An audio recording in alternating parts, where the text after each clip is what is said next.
ရေးစင်တာကစကေပြန်ပြည်သွေးအောင်ဖြစ်ပါတယ်ရှင်ဒီနေ့ဗီဒီယိုလေးမှာကျွန်မကကန့်သက်နေမည်နဲ့ပတ်သက်ပြီးတော့မရှင်းမလင်းတိတ်နာမလဲလို့မေးကြတဲ့သူတွေများတဲ့အတွက်ကန့်သက်နေမည်နဲ့ပတ်သက်တဲ့စီကံချက်ကလေးကိုပြောပြပေးသွားမှာဖြစ်ပါတယ်ရှင်အဲ့တော့ဒီကန့်သက်နေမည်မှာလည်းရောနေကြတဲ့သူတွေရှိတယ်ပေါ့နော်အဲ့တော့အလွယ်လေးပဲမှတ်ပါမိမိဒီကိုရီးယားကိုဒီကန့်သက်နေမည်ဥပဒေက2023ဆယ်လပိုင်း29ရက်နေ့ကစပြီးတော့ထုတ်ပြန်လိုက်တာပေါ့နော်အဲ့တော့မိမိဒီ2023ဆယ်လပိုင်း29ရက်နေ့မတိုင်ခင်စာချုပ်ချုပ်ထားသူများဒီကန့်သက်နေမည်ထဲမှာမပါပါဘူးရှင်အဲ့တော့ကန့်သက်နေမည်ထဲမှာမပါတာဖြစ်တဲ့အတွက်ဒီတချို့ပေါ့နော် re-entry နဲ့ပြန်သွားတာမိမိဒီ2023ဆယ်လပိုင်း19ရက်နေ့မှာစာချုပ်ချုပ်ပြီးပြန်သွားတဲ့သူတွေကကန့်သက်နေမည်ထဲမှာပါတယ်အဲ့ဒီပေါ့နော် re-entry ရောအသစ်ဝင်လာတဲ့သူတွေရောပေါ့နော်2023ဆယ်လပိုင်း29ရက်နေ့မတိုင်ခင်မှာစာချုပ်ချုပ်ထားတဲ့လူတွေဒီဆယ်လပိုင်း19ရက်နေ့မတိုင်ခင်မှာစာချုပ်ချုပ်ထားတဲ့သူတွေဒီကန့်သက်နေမည်ထဲမှာမပါပါဘူးเนาะအဲ့တော့မိမိဒီကန့်သက်နေမည်ထဲမှာမပါတာဖြစ်တဲ့အတွက်ကန့်သက်နေမည်ကိစ္စကိုလုံးဝစဉ်းစားကြရမလို့ဘူးเนาะတချို့ကကြတော့အဲ့ဒီမတိုင်ခင်ကစာချုပ်ချုပ်ထားတယ်ကန့်သက်နေမည်ဥပဒေမတိုင်ခင်ကစာချုပ်ချုပ်ထားပြင်မဲ့ကျွန်တော်တို့ကအလို့အခုထွက်လိုက်တာဖြစ်တဲ့အတွက်ကန့်သက်နေမည်တွေကိုပါသွားပြီလားလို့မိကြတဲ့သူတွေတအားများပါတယ်เนาะအဲ့တော့ကျွန်မအရှိမရှင်းပြသလိုပေါ့เนาะမိမိဒီ2023ဆယ်လပိုင်း19ရက်နေ့မတိုင်ခင်ကစာချုပ်ချုပ်ပြီးတော့ကိုရီးယားကိုလာတဲ့သူတွေစာချုပ်ချုပ်ပြီးတော့ re-entry ပြန်သွားတဲ့သူတွေဒီကန့်သက်နေမည်ထဲမှာမပါတာဖြစ်တဲ့အတွက်အလုပ်ထွက်လို့ရှိရင်ကန့်သက်နေမည်တို့ဆိုတဲ့ကိစ္စကိုခေါင်းထဲမှာထည့်စရာမလိုပါဘူးဆိုတာကိုအရင်ဆုံးအသိပေးပြရစီနော်။ဘာဖြစ်လို့လဲဆိုတော့အမရေကျွန်တော်တို့ကကန့်သက်နေမည်ထဲမှာတော့မပါဘူး။ဒါပေမဲ့အခုအလုပ်ထွက်လိုက်တာအောက်ကနေအပေါ်တက်လို့ရလားအပေါ်ကနေအောက်ဆင်းလို့ရလားအဲ့လိုမျိုးသူတွေအရင်များတဲ့အတွက်ဒါလေးကိုဥစွာပနာမှာရှင်းပြလိုက်ပါတယ်နော်။အဲ့တော့ရှင်းသွားမှာပေါ့နော်။2023ဆယ်လပိုင်း19ရက်မတိုင်ခင်ကစာချုပ်ချုပ်ထားသူများ re-entry ပြန်သွားသူများသည်ကန့်သက်နေမည်ထဲမှာမပါတာဖြစ်တဲ့အတွက်အလုပ်ထွက်ပြီးတော့အလုပ်ရှာတဲ့အခါကြလို့ရှိရင်အောက်ကိုသွားလို့ရလားအပေါ်ကိုသွားလို့ရလားဆိုတာကိုခေါင်းထဲမှာထည့်စရာမလိုပါဘူးเนาะဟုတ်ပြီအဲဆိုလို့ရှိရင်ကန့်သက်နေမည်ထဲမှာပါတဲ့သူတွေအကြောင်းကိုတစ်ချက်လေးရှင်းပြမယ်เนาะကန့်သက်2023ဆယ်လပိုင်း19ရက်နေ့ကနေစပြီးတော့စာချုပ်ချုပ်ပြီးတော့စာချုပ် re-entry ပြန်သွားတဲ့သူတွေဒီစာချုပ်ထုတ်ထားတဲ့သူတွေဒီကန့်သက်နေမည်ထဲမှာပါပါတယ်ကန့်သက်နေမည်ထဲမှာကိုရီးယားမှာတိုင်းဒေသကြီး12345ဆိုပြီးတော့သတ်မှတ်ထားတယ်ပေါ့နော်အဲ့တော့ကျွန်မ12345နဲ့ပ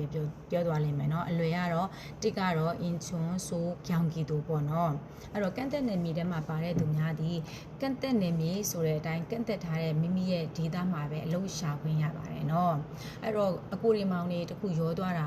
ဘာကိုရောသွားလဲဆိုတော့2025နှစ်လပိုင်း9ရက်နေ့မှာပြင်ဆင်ချက်တစ်ခုကန့်သက်နေမည်နဲ့ပတ်သက်ပြီးတော့ပြင်ဆင်ချက်ထုတ်လိုက်တယ်ပေါ့နော်အဲ့ဒါဘာကြောင့်လဲဆိုတော့ကိုရီးယားနိုင်ငံမှာအလုပ်စီးပွားရေးအခြေအနေကျဆင်းတဲ့အခြေအနေကြောင့်ပေါ့နော်ပိတ်လေရတဲ့စေယုံတွေအများကြီးရှိတယ်လူရှိုးလေးရတဲ့စေယုံတွေအများကြီးရှိတယ်ပေါ့နော်အဲ့တော့မိမိရဲ့ဒေတာထဲမှာအလုပ်ရှာရတာခက်ခဲတာပေါ့နော်ကန့်သက်ထားတဲ့သူများဒီကန့်သက်ထားတဲ့ဒေတာထဲမှာပဲအလုပ်ရှာရတယ်ကိုယ့်ရဲ့ဒေတာမှာလည်းအလုပ်ကရှားနေတာဖြစ်တဲ့အတွက်အလုပ်သမားတွေအခက်အခဲဖြစ်ရတယ်ပေါ့နော်အားကြောင့်မို့လို့2025နှစ်လပိုင်း9ရက်နေ့ကနေပြီးတော့ကန့်သက်နေမည်နဲ့ပတ်သက်ပြီးတော့ပြင်ဆင်ချက်အသစ်တစ်ခုကိုထုတ်လိုက်ပါတယ်အဲ့ဒီပြင်ဆင်ချက်ကတော့မိမိဒီနံပါတ်1 data ပေါ့နော် inchon so gyeonggi တို့မှာရှိတဲ့သူများဒီဟွာပေါ့နော်တခြားဒေတာကိုပြောင်းကျင်နေဆိုလို့ရှိရင်အလုတ်ဖောင်တင်တဲ့နေ့မှာတခါတည်းပြောင်းလို့လည်းရတယ်အလုတ်မစစ်ချနေနဲ့ပေါ့နော်ငါအင်ချွန်းဆိုးကြောင်ကြီးတို့မှလှုပ်ရှားရတာအဆင်မပြေဘူးဟိုငါတငယ်ချင်းကဘူးဆန်မှာရှိတယ်သူတတိယခေါ်ပေးမယ်လို့ပြောတယ်ငါလည်းအဲ့အလုတ်ကိုလှုပ်ချင်နေပေါ့နော်ဆိုလို့ရှိရင်အလုတ်မစစ်ချနေနဲ့လည်းအောက်ကိုဆင်းလို့ရတယ်ဒါပေမဲ့တခုတည်ထားတာကအင်ချွန်းဆိုးကြောင်ကြီးတို့နံပါတ်1ဒေတာမှာရှိတဲ့သူတွေကအောက်ကိုဆင်းပြီးသွားလို့ရှိရင်အပေါ်ပြန်တက်လို့မရဘူးအဲ့တခုတော့ရှင်းပြီးထင်ပါတယ်เนาะအဲ့တော့ဟိုကန့်သက်နေပြည်ထဲမှာပါပေမဲ့မိမိဒီနံပါတ်1ဒေတာမှာဖြစ်နေတဲ့ inchon so gyeonggi တို့မှာဖြစ်နေတဲ့သူများဒီတခြားနယ်မျိုးပြောင်းကျင်နေဆိုလို့ရှိရင်အလုတ်ဖောင်တင်တဲ့နေ့မှာလည်းတခါတည်းပြောင်းလို့ရတယ်လို့အလုံးမစစ်တောင်းနေနေလဲပေါ့เนาะတခြားဒေတာကိုအောက်ကိုဆင်းကျင်နေဆိုရင်ဆင်းသွားလို့ရတယ်အပေါ်ကိုပြန်တက်လာလို့မရပါဘူးရှင်အဲ့တော့နံပါတ်1 data ပေါ့နော်အဲ့တော့နံပါတ်2345ပေါ့နော်ဒီမှာ2345ထဲမှာဗာလဲဘူးဆန်ဦးဆန်ကြောင်ဆန်နမ်တို့3မှာတဲ့ကူခံဝမ်ကျောင်ဆန်ပုတ်တို့4မှာကခွန်ကျူးကျဲကျူးကျဲလက်ပုတ်တို့ကျဲလက်နမ်တို့နံပါတ်5 data မှာတဲ့ကျွန်းဆဲကျွန်းချွန်းချောင်းနမ်တို့ချွန်းချောင်းပုတ်တို့ပေါ့နော်နံပါတ်2ကနေစပြီး2345သူများသည်အလုပ်ထွက်လို့ရှိရင်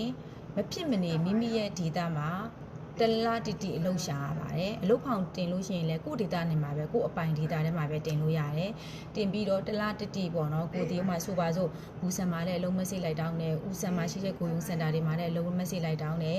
ရောင်ဆန်နမ်တို့မှာရှိတဲ့စင်တာတွေမှာလည်းအလုံးမစိတ်လိုက်တောင်းတယ်ဒါပေမဲ့တလားလုံးလုံးကိုမစိတစောင်းမှတောင်းလို့မရဘူးအလုံးမရှိဘူးကိုယုံစင်တာတွေကလည်းငါတို့စီမှာအလုံးမရှိဘူးအလုံးမရှိဘူးဆိုတလားလုံးလုံးကိုမစိတစောင်းမှတောင်းလို့မရဘူးဆိုမှသာလည်းရင်တခြားဒေတာကိုပြောင်းလို့ရတယ်တခြားဒေတာကိုပြောင်းလို့ရတဲ့နံပါတ်1ကိုလာလို့မရဘူး2 3 4 5ပေါ့နော်တခြားဒေတာကိုပြောင်းလို့ရပါတယ်နော်အဲ့ဆိုလို့ရှိရင်နည်းနည်းလေးရှင်းသွားမလားမသိဘူးเนาะအဲ့တော့နံပါတ်1ဒေတာမှာရှိတဲ့သူများဒီအလုံးထွက်လို့ရှိရင်ဖောင်တင်တဲ့ချိန်မှာလည်းတခါတည်းပြောင်းလို့ရတယ်အလုံးမစိတောင်းနေနေလည်းအောက်ကိုစင်တာဆွဲဆိုတခါတည်းပြောင်းပြီးခုံစင်းလို့ရတယ်အပေါ်ပြန်တက်လာလို့မရဘူးတခြား2 3 4 5ဒေတာမှာရှိတဲ့သူတွေဒီမဖြစ်မနေမိမိရဲ့ဒေတာမှာတလားတတိအလုံးရှာရမယ်တလားတီတီအလုံးရှာလို့မှကိုယုံစန်တာတွေအနှံ့ပေါ့နော်မိမိဒီတနေရာပြီးတနေရာအလုံးမစိကိုလိုက်တောင်းတယ်လိုက်တောင်းပေမဲ့အလုံးမစိမရဘူးပေါ့နော်တလားလုံးမစိတစ်ကြောင်မှမရဘူးဆိုမှသာလည်းရင်တခြားဒေတာကိုပြောင်းလို့ရပါတယ်နော်အဲ့တော့ပေါ့နော်အကြံကြီးရှင်ညံကြီးရှင်နံနဲ့ပေါ့နော်အလုံးတလားလုံးမစိမရအောင်ဆိုပြီးတော့ကိုယ်ခန္ဓာမှာကိုယ်တလားလုံးအိတ်နေလို့မရအောင်ကိုခန္ဓာမှာကိုတလားလုံးလုံးမစိမရအောင်ဆိုပြင်လဲမထွက်ဘဲနဲ့ဝေုံစင်တာသွားတောင်းလို့ရှိရင်လုံးမစိရမှာဆိုလို့ပေါ့နော်တချို့ကကြတော့တခြားဒေတာမှာကိုညီကိုတွေတငယ်ချင်းတွေရှိနေတော့သူတို့နဲ့တူတူသွားလုပ်ချင်တယ်သွားလုပ်ချင်တာဖြစ်တဲ့အတွက်တခြားဒေတာကိုသွားချင်တယ်အလုံးမစိရနေရင်သွားလို့မရဘူးဆိုတော့အတွက်အလုံးမစိမရအောင်ဆိုပြီးတော့အခန်းထဲမှာပဲအိတ်နေပြီးတော့လုံးမစိသွားမတောင်းပဲနေတဲ့သူများဒီကိုယုံစင်တာကစစ်ဆေးပြီးွားမှသူတို့ကပြောင်းပြီးမှာမောင်လေးတို့တလားလုံးလုံးမစိမရတာမှန်ပေမဲ့လာမတောင်းလို့မရတာလေငါတို့စီမှာအလုပ်ရှိနေတယ်မင်းလာမတောင်းလို့မရတာဖြစ်တဲ့အတွက်ငါတို့ဒေတာမှာအလုပ်ရှိနေတယ်အင်တာဗျူးပါဆိုပြီးတော့သူတို့ကအလုံးမစိကိုချပေးမှာဖြစ်တယ်เนาะအဲ့တော့အဲ့လိုမျိုးအကြံကြီးဉာဏ်ကြီးတွေကိုမတွေးပါနဲ့လို့ပြောချင်တယ်အဲ့တော့ဒီကျမကန့်သက်နေမြေနဲ့ပတ်သက်ပြီးတော့ရှင်းပြတဲ့အကြောင်းအရာလေးကအကိုတွေမောင်လေးအတွက်အသုံးဝင်တဲ့ဟိုတီးစရာမှတ်သားစရာဖြစ်တယ်ဆိုလို့ရှိရင်အသေးလေးတွေပေးသွားပါ like လေးတွေပေးသွားပါ comment လေးတွေရေးပေးပါအလုပ်သမားကြီးရနဲ့ပတ်သက်လို့သိချင်တယ်မေးချင်တယ်ကူညီဆွေးနွေးတိုင်ပင်ချင်တယ်ဆိုလို့ရှိရင်ကျမတို့အင်ချွန်းနိုင်ငံသားကူညီစင်တာဖုန်းနံပါတ်0322314545ကိုခေါ်လိုက်ပါကိုရီးယားလိုအတန်နေထက်လာလို့ရှိရင်စုံအောင်နားထောင်စရာမလိုပါဘူးကျမရဲ့ line ကွဲနံပါတ်ကနံပါတ်3ဖြစ်တဲ့အတွက်နံပါတ်3လေးကိုနှိပ်လို့ရှိရင်ကျမကင်ပေးပါတယ်အကယ်၍ဖုန်းအားလို့မကင်နိုင်နဲ့ဆိုလို့ရှိရင်တော့ခဏနေပြီးပြန်ခေါ်လို့ရပါတယ်ရှင်တောက်ကြစနေရတော့ရုံပေးရပါအားလုံးအဆင်ပြေကြပါစေ